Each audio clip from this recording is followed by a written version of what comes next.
சொந்தமாக வரி வசூலிக்க பாஸ் தலைமையிலான கிளந்தான் அரசு அனுமதிக்கப்பட வேண்டும் என்ற பரிந்துரையை பொருளாதார அமைச்சர் டத்துஸ்ரீ ரஃபீசி ரம்லி நிராகரித்துள்ளார். பசீர் மாஸ் நாடாளுமன்ற உறுப்பினர் நிக் முகமது ஜவாவி சாலேஹின் அந்த யோசனை நடைமுறைக்கு ஒவ்வாத ஒன்று, அதோடு விரும்பிய வளர்ச்சி வாய்க்காது என்றும் ரஃபீசி சுட்டிக்காட்டினார். கிளந்தானில் தண்ணீர் பிரச்சனையே பெரும் பிரச்சனையாக உள்ளது. ஒருங்கிணைக்கப்பட்ட பேருந்து முனைய கட்டுமானமும் முழுமை பெறாமல் உள்ளது. இந்த லட்சணத்தில் கிளந்தான் அரசாங்கத்தால் எவ்வளவு வருமானத்தை ஈட்ட முடியும்?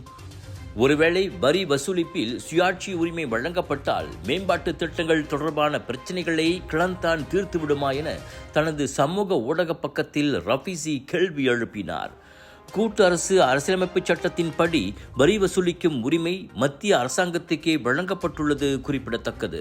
GM Indians பெருமையுடன் வழங்கும் கிளாங் வேலி international Indian expo and viral food festival 7 to 12 மே வரை ஏயோன் மால் புக்கிட் ராஜா கிளாங் ஸ்லாங் ஓரியன் ஃபுட் ஃபெஸ்டிவலில் 100க்கும் அதிகமான உணவுகளை ருசிக்க 80% டிஸ்கவுண்ட்ஸோடு பிக் சேல்.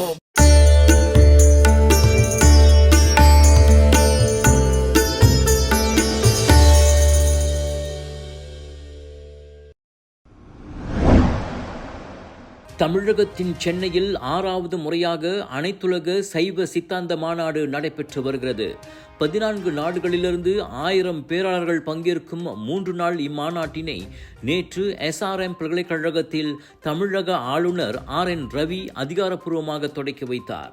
மலேசிய பேராளர் குழுவுக்கு கோலாலம்பூர் ஸ்ரீ மகா மாரியம்மன் தேவஸ்தான தலைவர் தான் ஸ்ரீ நடராஜா தலைமையேற்றிருந்தார். அவரோடு மயிகா தேசிய துணைத் தலைவர் டத்தோஸ்ரீ சரவணனும் மஹிமா எனப்படும் மலேசிய இந்து ஆலயங்கள் மற்றும் இந்து அமைப்புகள் பேரவையின் தலைவர் டத்தோ சிவகுமாரும் கலந்து கொண்டனர். SRM பல்கலைக்கழகத்தின் தோற்றுநரும் வேந்தருமான பாரிவேந்தர் முன்னிலையில் நடைபெற்ற தொடக்க விழாவில் சிறப்பு அம்சமாக ஆங்கிலத்தில் வெளியிடப்பட்ட மாநாட்டு நினைவு மலரின் முதல் பிரதியை பெற்றுக்கொள்ளும் கௌரவம் தான் ஸ்ரீ நடராஜாவுக்கு வழங்கப்பட்டது. தமிழ்நாட்டு ஆளுநர் RN ரவியிடமிருந்து தான் ஸ்ரீ நடராஜா அதனை பெற்றுக்கொண்டார். இவ்வேளையில் மயிலாடுதுறை ஐயாசாமி எழுதிய அபிராமி அந்தாதி நூலும் இந்த நிகழ்ச்சியில் வெளியிடப்பட்டது. முதல் நூலை டத்தோ சிவகுமார் பெற்றுக்கொண்டார்.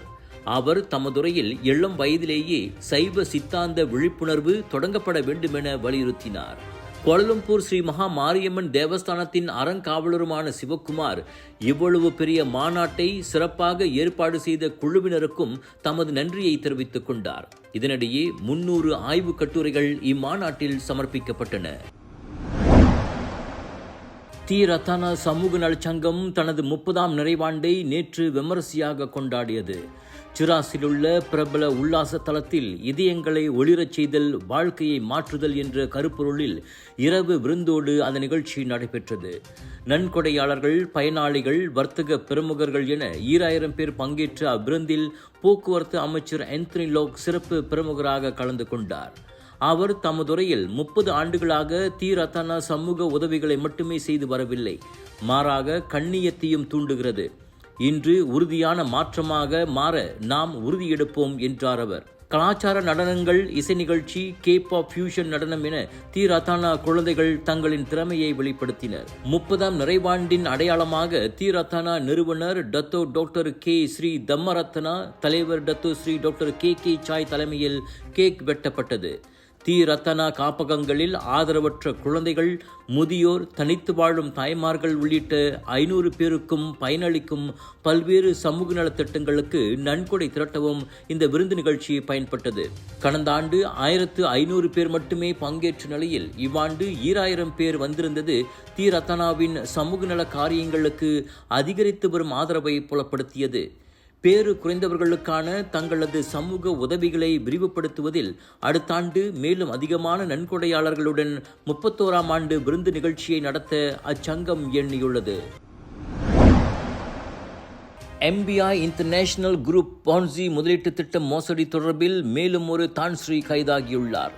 பினாங்கு சொத்துடைமை நிறுவனம் ஒன்றின் தலைவரான 53 வயது அவ்வாடவர் வியாழக்கிழமை கைதானார். விசாரணைக்காக அவர் 5 நாட்களுக்கு தடுத்து வைக்கப்பட்டிருப்பதாக புக்கிட் அம்மான் வர்த்தக குற்ற புலனாய்வுத்துறையின் இடைக்கால தலைவர் டத்தோ முகமது அஸ்புல்லாஹ் கூறினார்.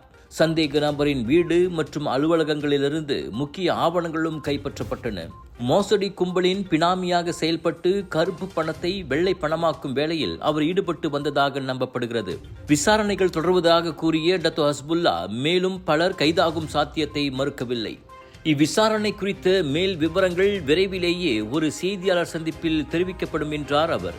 பான்சி முதலீட்டு திட்ட மோசடி தொடர்பில் தான்ஸ்ரீ பட்டத்தை கொண்ட ஒரு தொழிலதிபர், டத்தோஸ்ரீ பட்டத்தை கொண்ட வர்த்தகர் உள்ளிட்ட 5 ஏற்கனவே கைதானது குறிப்பிடத்தக்கது. அவ்விசாரணையின் ஒரு பகுதியாக 123 மில்லியன் ரிங்கிட் மதிப்பிலான 299 வங்கிக் கணக்குகள் முடக்கப்பட்டுள்ளன. இது தவிர 223 மில்லியன் ரிங்கிட் மதிப்பிலான டுரியான் தோட்டங்களும் சீல் வைக்கப்பட்டுள்ளன. டாக்டர் அப்பாராவ் சன்னாசையின் த ரப்பர் எஸ்டேட் பாய், பால்வெட்டியின் மகன், பல்கலைக்கழக விரிவுரையாளரான சுயசரிதை.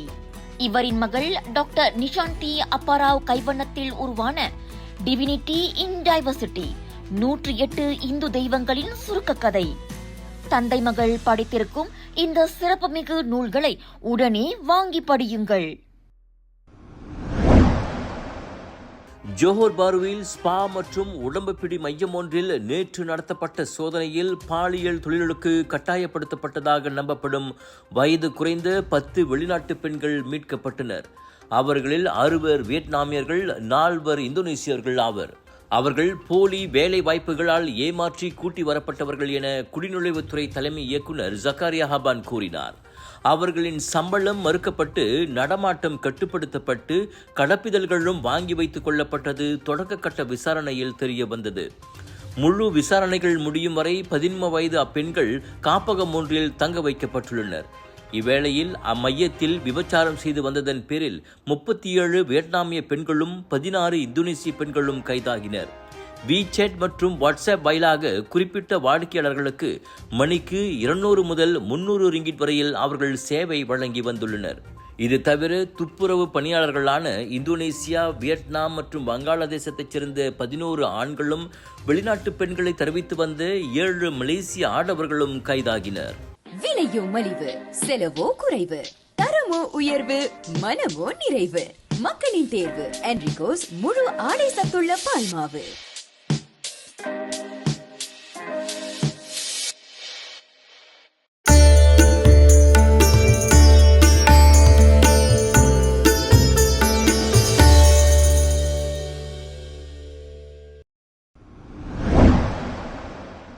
ஜம்மு காஷ்மீர் பயங்கரவாத தாக்குதலில் ஈடுபட்ட சந்தேக நபர்களில் 6 பேர் சென்னை வழியாக விமானத்தில் இலங்கை வருவதாக இந்தியா கொடுத்த உளவு தகவலை அடுத்து கொழும்பு விமான நிலையத்தில் நேற்று நண்பகலில் மாபெரும் தேடுதல் வேட்டை நடைபெற்றது. சனிக்கிழமை காலை 11:59 மணிக்கு பண்டாரநாயக்க விமான நிலையம் வந்திறங்கிய ஸ்ரீலங்கா ஏர்லைன்ஸின் UL-122 விமானம் கடும் பாதுகாப்பு பரிசோதனைகளுக்கு உட்படுத்தப்பட்டது. இலங்கை போலீஸ், ஆகாயப்படை, விமான நிலைய பாதுகாப்பு படை 3ம் ஒருங்கிணைந்து அச்சோதனையை மேற்கொண்டன. ஆனால் சந்தேக நபர்கள் எவரும் சிக்கவில்லை. முழு பரிசோதனைகளுக்கு பிறகு பாதுகாப்பு உத்தரவாதம் கிடைத்ததும் அவ்விமானம் அடுத்த பயணத்தை மேற்கொள்ள அனுமதி வழங்கப்பட்டது. இந்தியாவின் அதிகாரத்துக்குட்பட்ட ஜம்மு காஷ்மீர் பகுதியின் பஹல்கம் பள்ளத்தாக்கில் ஏப்ரல் 22ஆம் தேதி நடத்தப்பட்ட துப்பாக்கிச் சூட்டில் ஒரு நேபாள சுற்றுப்பயணி உட்பட 26 பேர் கொல்லப்பட்டனர். பாகிஸ்தானை தளமாக கொண்ட TRF கிளர்ச்சிப்படை அதற்கு பொறுப்பேற்றுக் கொண்ட நிலையில் அத்தாக்குதலின் பின்னணியில் பாகிஸ்தானே இருப்பதாக இந்தியா குற்றம் சாட்டியது. இதையடுத்து பாகிஸ்தானுடனான தூதரக மற்றும் வர்த்தக உறவுகளை புதுடில்லி குறைத்துள்ளது அல்லது நிறுத்தி வைத்துள்ளது. அவ்வகையில் பாகிஸ்தானிலிருந்து வரும் நேரடி அல்லது நேரடி அல்லாத இறக்குமதிகளுக்கு தடை விதித்ததோடு அங்கிருந்து பார்சல்கள் வருவதற்கும் தடை விதிக்கப்பட்டது. சில பொருட்கள் 3ஆம் நாடுகள் வாயிலாக இந்தியாவுக்குள் நுழைவதால் இந்த அதிரடி உத்தரவு பறந்துள்ளது. பாகிஸ்தானுடனான நில எல்லையான அட்டாரி வாகாவையும் இந்தியா மூடியுள்ளதால் இருவழி வர்த்தகம் ஸ்தம்பித்து போயுள்ளது. பாகிஸ்தானிய கப்பல்கள் இந்திய துறைமுகங்களில் நங்கூரமிடவும் தடை விதிக்கப்பட்டுள்ளது. பினாங் கடா பேரா மக்களே, கலர்ஸ் ஆஃப் இந்தியா பிரம்மாண்டமாக வழங்கும் Penang international Indian expo and viral food festival AEON Big Seberang Jaya Perai பினாங்கில் 30 ஏப்ரல் தொடக்கம் 4 மே வரை. ஃபுட் ஃபெஸ்டிவலில் 100க்கும் அதிகமான உணவுகளை ருசிக்க பானிபூரி, குனாஃபா, பஞ்சாபி ஸ்வீட்ஸ் என ரகமாய் உணவுகள், wedding collection, sari collection, kids wear, accessories என 100க்கும் அதிகமான சேல்ஸ் பூத்கள் 80% டிஸ்கவுண்ட்ஸோடு. AEON Big Seberang Jaya Perai பினாங்கில் பிக் சேல், பிக் டிஸ்கவுண்ட்.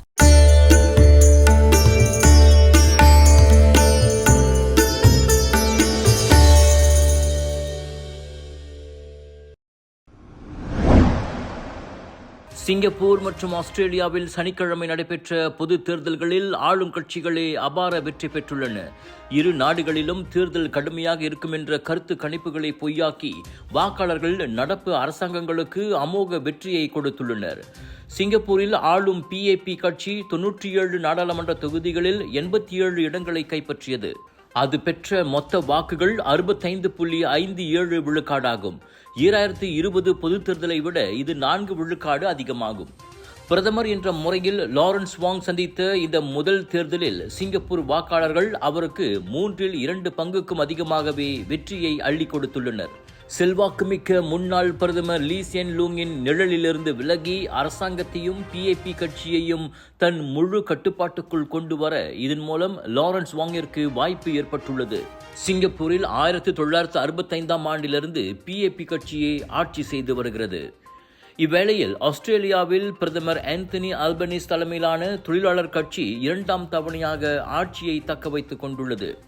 மொத்தமுள்ள 150 இடங்களில் இதுவரைக்குமான தகவலின்படி 87 இடங்களை அக்கட்சி கைப்பற்றியது.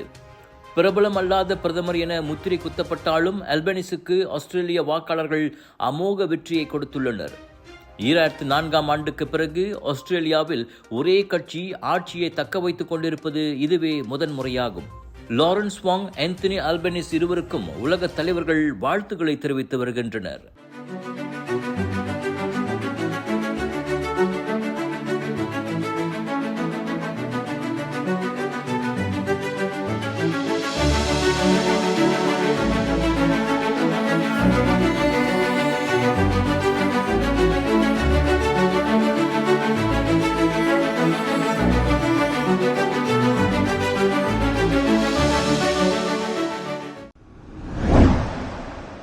இந்தியாவின் கோவா மாநில கோவில் திருவிழாவில் கூட்ட நெரிசலில் சிக்கி குறைந்தது 6 பேர் உயிரிழந்தனர்.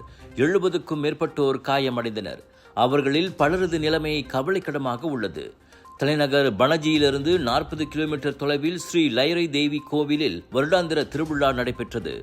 6 நாட்கள் களை கட்டும் பாரம்பரியமிக்க இத்திருவிழாவை காண்பதற்காக கோவா மட்டுமின்றி பெங்களூரு, மும்பை உள்ளிட்ட இடங்களிலிருந்தும் 50,000க்கும் மேற்பட்ட பக்தர்கள் வந்து குவிந்திருந்தனர்.